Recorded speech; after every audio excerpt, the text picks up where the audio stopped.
Hello everyone, and in today's video we shall discuss about the difference between R and Python, basic introduction of both the languages, why are these languages so popular. I'll walk you through the difference in the libraries of both the languages, other differences also, and finally the concluding lines.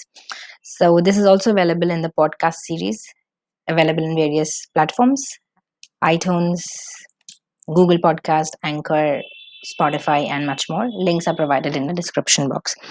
So let's get started with the first one of why is it so popular. So like these languages are really very popular these days, and especially in the data science community, both R and Python are most sought after languages. Why are they so popular? It is because they support a large amount or large variety of packages and libraries, which makes things and tasks really very easier. You name it and you have a package or a library for that, and you can carry out your work with ease. This has got increasing community support, wherein these communities, the people, they are creating it as a revolution. They are supporting, they are helping out each other, they are offering support and tutorials online. So there is no lack or dearth of any knowledge here for these two languages.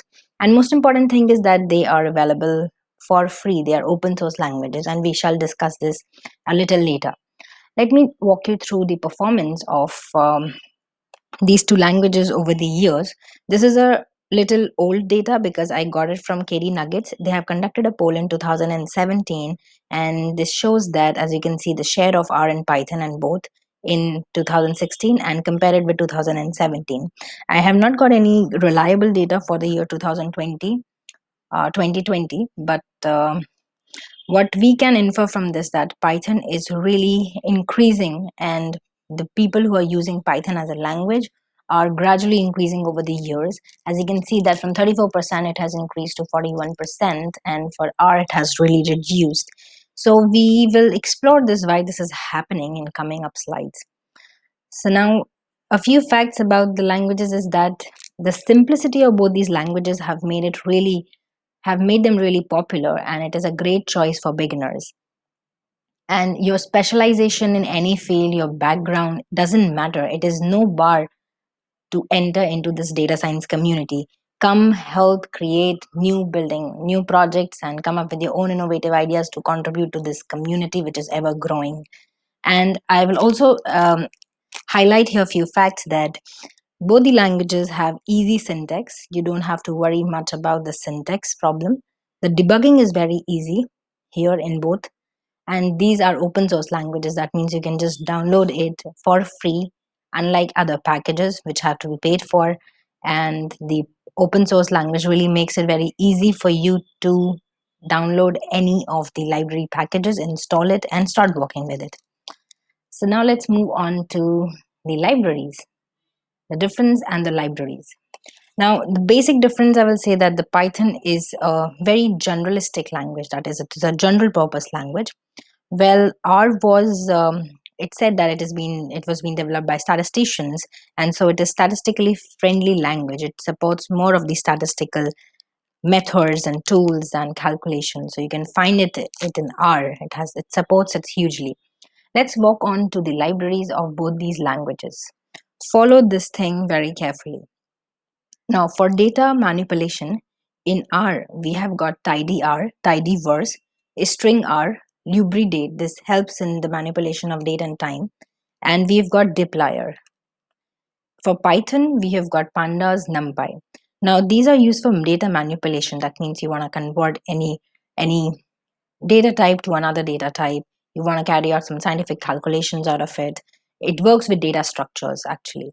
Now, coming on to the data visualization part. Now, this is the most exciting part in any of the model building process. So in R, we have got ggplot2, excellent library, excellent for data visualization. It is no match. ggplot is up till now has got no match. It is just awesome. RGL, it is for 3D plots. We've got various other R data visualization libraries like leaflet, lattice, and much more. For Python, we have got matplotlib, which is a very basic library, and it helps you to plot histograms and pie charts and to just box plots to just get a rough idea of your data. You've got Seaborn, which is built upon Matplotlib to give it more enhancing data visualization and more appealing and appeasing plots. Then Plotly, it is actually used for both R and Python. And you've got Bouquet and PyDot in Python, which makes it more interactive so that the plots become more interactive. Next, for machine learning, now you have to build a model, and for that, R has Caret. This Caret is used for classification and regression training, and this is a package for machine learning. There is random forest, and E1071 is also there, which is widely used. For Python, we've got scikit-learn. Now, the scikit-learn contains all the packages you need for machine learning. You just import it from there, and you're done with it. So, for scikit-learn, we have used scikit-learn machine learning models. I'll provide the link in the description box so that you can see how do we deploy this thing. Now, report results. Now, how do you report the results in both these languages? For R, you've got Shiny. This is the web apps with R. You can just integrate it with the web application. R Markdown is there for exporting the report to HTML, PDF, MS Word document. And you've got Xtable. Then for Python, to make it more interactive, it is Plotly Dash. This is very interactive web dashboard with Python. Here you don't have to worry about JavaScript code. You just have to use this web application Plotly Dash, which is available in as an enterprise plan also.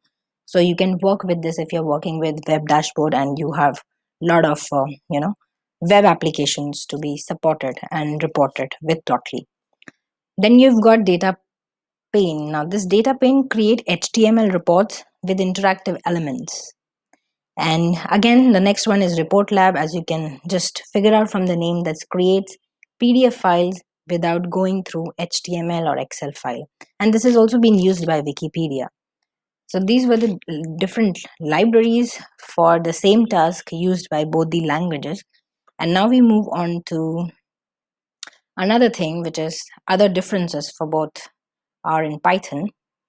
And these differences are, I will also bring about the pitfalls with R and Python here in this slide. So let's get a little deeper into this. So for this, I will say that in R, there's a flaw that you have to find the right package to work with R, and this is really time consuming. But for Python, if I will say that Python is not as versatile as R, that means there are not as many packages as R has, as when you compare it with Python.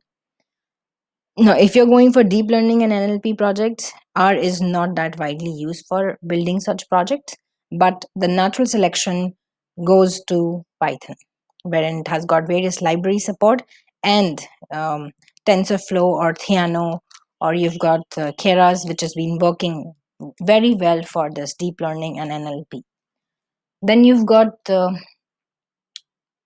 R, which is very popular for data analysis because it is largely supports huge statistical packages, and that's why it makes it very popular for data analysis and to just make out crucial decisions and insights from the numbers. So R is very popular for that.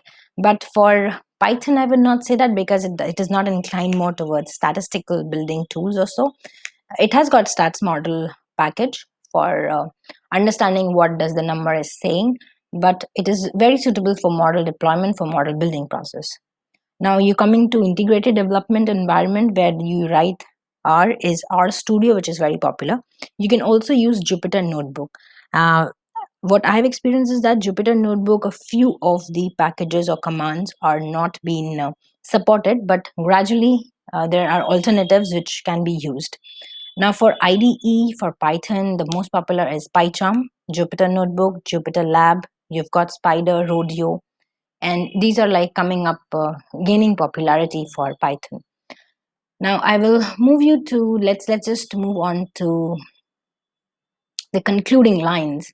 And for conclusion, I would say that R is primarily used for doing statistical calculations or statistical analysis, and it is used in academics and research. For statistics, data visualization packages, they are great in R, no comparison.